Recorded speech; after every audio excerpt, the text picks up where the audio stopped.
now set your hearts on meditating and listening to the Dhamma as well. And so bring your mind to a state of peace, because if you're listening to the Dhamma with a peaceful mind, then you can gain a clear or a more clear understanding of what you're listening to. And if your parami, your spiritual perfections, has reached a suitable degree already, then when you're contemplating the Dhamma, then you can know into the Dhamma, see into the Dhamma, see it with clarity. So there's no need to wonder for a sotapanna, a stream enterer, do they need to have this level of samadhi to reach that state or that level of samadhi? We just understand that in order for wisdom to arise, in order for this clear seeing and knowing to come up, it shows that the mind needs to have a foundation of enough peace. In order for sila, samadhi and panya, this virtue, this firm, peaceful mind and wisdom to come together, it would be called magga, samakhi, so the path in harmony. So like I've explained very frequently, there was a time I listened to the Dhamma and saw into emptiness. And so it's just like all of you lay people right now. And sometimes when I sat in meditation there was peace, and sometimes there wasn't peace. And said one day the mind would be peaceful, another day it's not peaceful anymore. But I carried on training, had this composure, and eventually when sitting the body and the mind would reach a light, buoyant state. And there could be some, and this arose, this lightness came from a wisdom which arose from contemplation and thinking. So I'd feel this state of ease and comfort in the body, in the mind. And if that feeling grew, then it would be like the body was just floating in midair. And that state, what that shows is that the samadhi is getting better. Usually, when I sat in meditation, I'd spread out this heart of loving kindness first, use that as the first foundation of my practice, and then use a means of meditation which is really good for caring for our hearts, and that is the recollection of the Buddha, as Buddha Anusati. And so it brings up this faith, this conviction, belief, which gives us the energy to push our minds, to get us to practice. And because what the Buddha wanted was for us to not be heedless within our lives. That having been born, we must get old and get sick and then die. So therefore we shouldn't be careless, but rather we use this opportunity to seek out ways to build goodness. And so like this parami, this perfection of generosity, that may be a material form of generosity, but we do get something in return, and what that is a feeling within our hearts. So we exchange those physical things for non-physical things, which is this merit. And that merit is something that we're able to take with us past this life. Also, the demerit, the harmful deeds, that those too we take with us as well, but we try to not do those. So we try to abandon all demeritorious, all acts of bad karma, to nurture, cultivate skillfulness, and to bring the mind to purity. So like us right now, we're listening to the Dhamma, and so this is on the level of really practicing the Dhamma as well. that when we listen, the mind can turn radiant and can feel like Nibbana is very close by. And so that's what it was like when I listened to the teachings of Ajahn Chah, and that I could gain understanding into what he said and understand the nature of conventions and liberation, samuti and vimutti. And this reaches the very heart of the teachings, that all things are empty. And sometimes you may read a poem about this, like about how there's a tree and it was initially called one thing, but then they changed the name to be one that sounded more beautiful, and following conventions. But we're able to do this because, in truth, the tree doesn't have a name. Perhaps we don't like the initial name, so we change it. It makes us happy. And so just like us, maybe we don't like the name that we were given, then we change our name and then we feel happy by that. And then some other people, they still call us by our old name, and we dislike that because they don't know about this new name of ours. In the beginning, they just can remember our old name, and maybe they feel like using this new name, and they're not comfortable with that because it's a habit of theirs to call us by the old name. But the truth is that we don't have a name. And that's true for all humans, all animals, all trees. So this is something that we can think about, we can contemplate. Or like chickens and ducks. So now we call that which goes quack quack, we call that a duck. That which goes cluck cluck, we call that a chicken. But if in the beginning, right from the time that they started coming up with these names, they turned it the other way around, and they called that which goes quack quack a chicken, and that which goes cluck cluck a duck. And then at the present time, we would be calling it like that as well, and be calling our chickens ducks and ducks chickens. And so this is just following the conventions of language. But the reality is that they don't have names, that we come up with these things in order to be able to refer to them. So therefore we should look and see how all things are empty. And all things here means all material things, all immaterial things, all mental things. And so like this form, it's something that's material. And there are forms which we use, some which just arise from nature and some which humans have created. But all of those are form. And then Dhamma, the immaterial things, that's the feelings and the memories, the proliferations, and also the ability to receive sense experience or to cognize. And so all of these, or feelings, these are Dhamma, and both of these are empty. And all emptiness is Buddha, and just that. But these minds of ours, they have so many things to them, they create all kinds of things. And because this mind, it has avijja, that it's currently deluded. And so all of us really are trying to seek out that which doesn't die. But we don't know how to do that. We're not aware how this body which we attach to, we don't want to be separated from it. We want for it to live forever.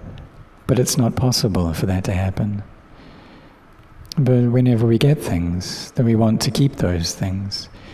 But the truth is not that way. Because these things which we're attaching to, they're sankharas. These are fabricated things. And so sankhara is anything which is fabricated, which has conditions giving rise to it. And these are things which just can't stay forever. And there are these physical things, these mental sankharas as well, and all of them are in a state of change. They arise, they stay for a bit, and then they cease. When they arise from causes and conditions, and then they go away. And this is what the Buddha taught us, wasn't it? So when the Buddha taught, he taught his direct disciples, his awakened disciples, they listened to that and became arahants. And then next they went to spread that. So Venerable Asaji then taught Sariputta. And what he taught was that all dhammas, all things have conditions for their arising. And the Buddha taught those causes and conditions, and he also taught the cessation of those causes and conditions as well. Yang kinchi samudaya dhammang sappantang nirodha dhammanti. And through just this teaching, Sariputta, who had ordained as a wanderer outside of the Buddha sasana, was able to understand and to see the Dhamma. What that shows is that while he was listening, he must have had samadhi in order for that clarity of understanding to arise, for the mind to be able to come together like that. So when we listen to the Dhamma, that if the mind is gathered, then we can understand clearly. So just like when I listen to the teachings of Ajahn Chah, I could understand into emptiness, understand how really, in truth, there isn't a glass there, that it doesn't have a name, it doesn't have a size, and these things are just conventions. My mind was in a still state, and there was a brightness to it, and so I could understand into the Dhamma. So when we listen, we're also practicing the Dhamma as we do that. We may read about the Dhamma, we may go to places where there are Dhamma teachings, you may recite verses of Dhamma. And so in some traditions they recite the Heart Sutra, that form is emptiness. Well, that shows that there isn't really any genuine form there. And so emptiness is form. And so if form is emptiness, then emptiness must be form. And the same is true for the feelings and the memories and the thoughts and sense consciousness. So we can recite this over and over until the mind becomes peaceful in a state of samadhi. And then we can bring up this teaching of emptiness again, anatta. And so that form is anatta, it's not self. Feeling is not self. Memory is not self. As thoughts, mental formations are not self. Sense consciousness is not self. And this is within the Anatta Lakkhana Sutta. So we can compare these teachings. And through them, you can know and awaken to the Dhamma, just like the 5 ascetics did. And so this is a really important heart of the teachings. We also really need to be caring for our minds, training our minds. And a way of doing that is through Buddhanusati, the recollection of the Buddha. This can look after our hearts. And also metta, karuna, mudita, upekkha. So it's loving kindness and compassion, sympathetic joy, equanimity. We set this determination that today I'm not going to get angry with anyone. I'm going to love other beings. But this isn't a love with defilement and craving, but it's a genuine love. Seeing how the things that people do which are wrong, that really it's ignorance and craving and clinging which does that. And if people do a lot of these, then when they die, they fall into a lower realm, maybe an animal realm.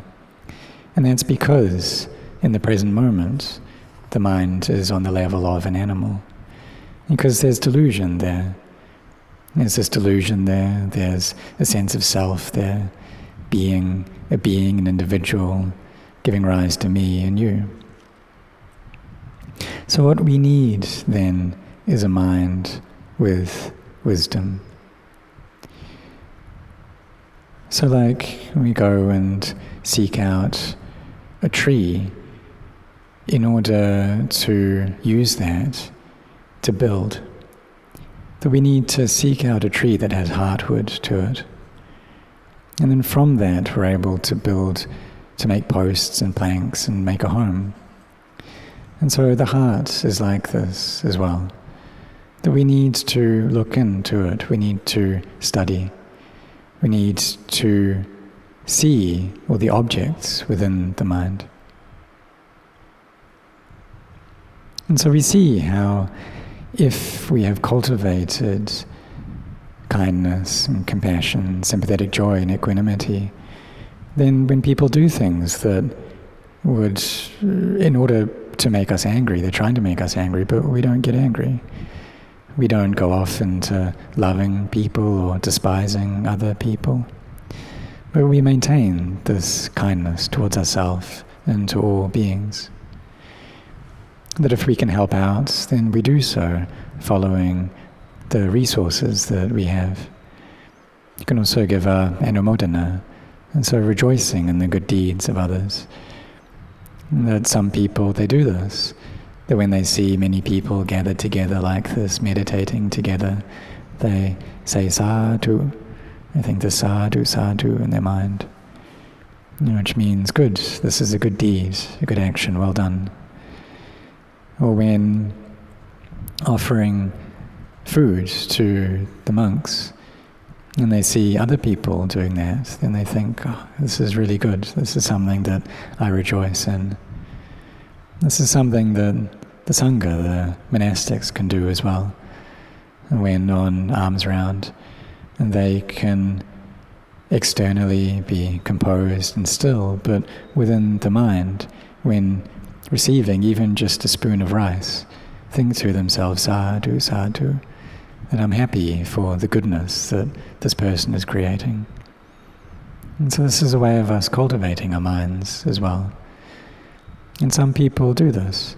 So when they meditate, they can sit and think sadhu, sadhu, sadhu many times. And they can do this all throughout the day. And when seeing other people do good deeds, they think to themselves, sadhu, this is a good deed. Or like us meditating together, we think to ourselves, sadhu. So this is mudita citta. And so this heart, which has sympathetic joy, it rejoices in the happiness and the good things that people are receiving. And so we're not getting jealous, because it's the nature of our minds that they like to compete with one another. And this ignorance, it's fond of jealousy, giving rise to jealousy, of ill will, because there's the self there. And we don't want to share. And it's just normal for the mind to be in this state. But that's why we need to come and to train our minds well, to be following up on them, looking after them. What's the mind like right now? What's it thinking about? What kind of things is it concocting? If the mind is proliferating, then it's doing that through delusion. So when we come to meditate, we sit still and we establish our mindfulness, looking over our minds, knowing when it starts proliferating that it's deluded already. And when the mind is in a still state and it receives something or receives an object, then it knows that object for what it is. And it's able to separate out from that, able to see the Dhamma, able to understand the Dhamma. And this is bhavana maya panya, so the wisdom that arises from cultivating the mind. And so I had an experience that we can use to contemplate, and that Ajahn Chah, he had once given this teaching that wherever it is that we attach, that we will suffer right there. There's this upadana there. So the things that we like, we attach to those. Things that we dislike, we also attach to those. If we like something, then we want to get more of that. If we dislike something, then we want it to go away. But there was a period of time when my mind could become peaceful very easily. And I felt like I didn't want to chant, because if I was chanting, then it would feel like that peace diminished and my samadhi would disperse. And so I was really liking developing samadhi. But one day this knowledge arose. Well, that's not how it is. That wherever it is that we attach, that we'll suffer right there. And when I gained that understanding, then I realized, well, I can chant and that's okay. I cannot chant and that's okay as well. I can do both. And there was an ease to my heart then. So when we contemplate into death, see how life is not sure and death is waiting right in front of us, then this can bring the mind into peace. And through this contemplation of the changing nature of conditions, their unsatisfactory nature, their not-self nature. And this is really close to wisdom. It can feel that way. And it can feel like it is wisdom, but really it's a means to bring the mind to peace. And so there was a period where I was doing this. And initially this needs to come from sanya, this memory or perception first. But then through that, the mind gains peace and becomes still and quiet. And then that still, quiet place, then it's not giving rise to conceptions of beings. And so this happened to me when I was looking at a dead body. And then the mind started to think and proliferate. Started thinking, well, who is this body? And the answer came, it's a police officer. And this was this feeling, or this proliferation which came out of the mind. And the wisdom was on top of that and knew immediately what was happening. Because that mindfulness was strong. The mind had just come out of this still and peaceful place. Just come out of this place, it wasn't creating any being, any person. And so through that knowledge into that creation of the mind, I was able to know and see the Dhamma.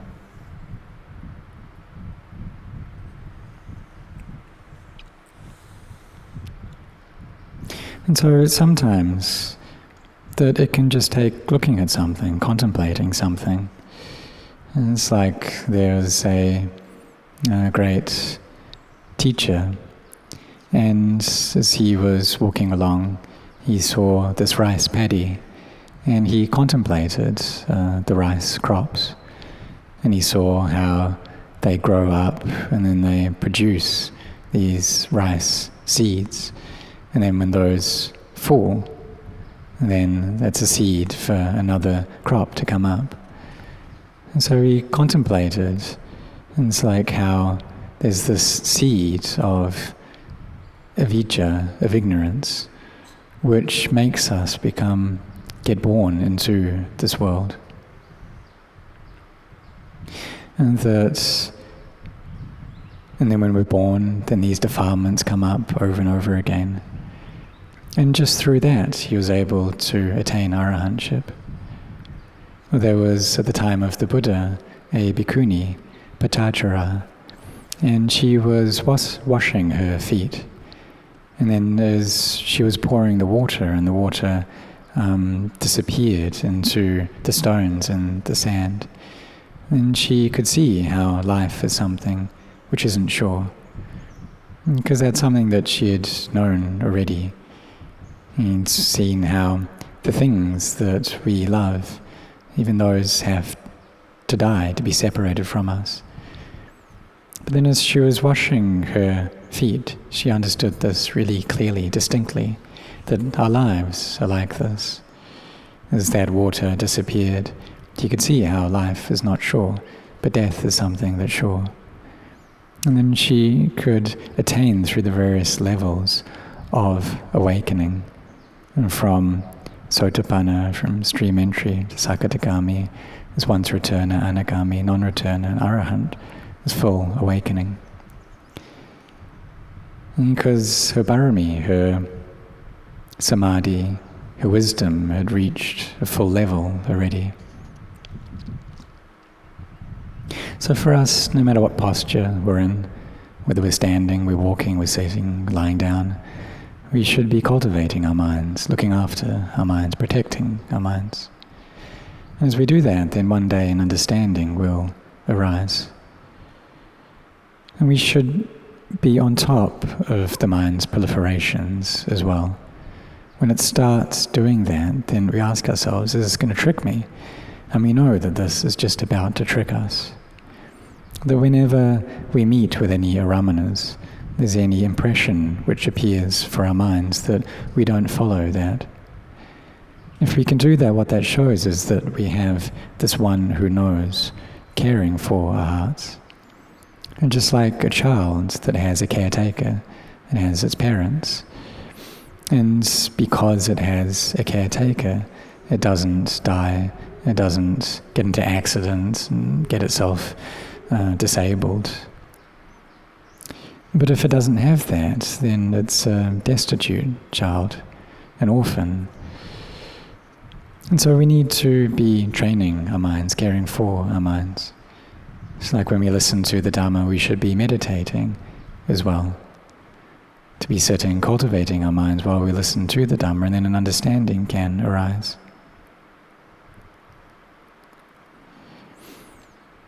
And so for myself, there were some teachings of Ajahn Chah that I listened to many times. And some of them I listened to over 10 times. And on the first time, I listened and I thought, well, I really clearly understood this teaching. But then, as I listened to it another time, the understanding that I gained grew deeper and deeper. This wisdom would come up that allowed me to abandon, to let go. It was like through listening to his Dhamma that this pond of my mind would clear out and become this very clear water.